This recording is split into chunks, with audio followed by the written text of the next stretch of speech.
ببینه بابا امروز 18 مهره، شما الان اینجایی، مامان آماده شده اومدیم بیمارستان آریا یه وقت بگیریم که فردا نه پس فردا با اینجا بیاییم.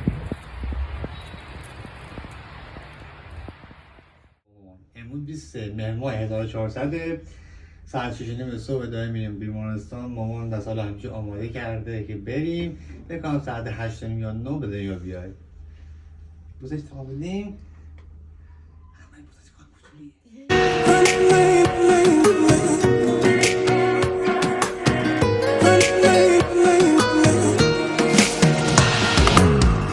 که دل واپسی نابی به سرم زده بی خوابی، صبرم شده لبریز کجایی، چه دل آشوده جذابی در این شب مهتابی، در تاب و تبم تا تو بیایی.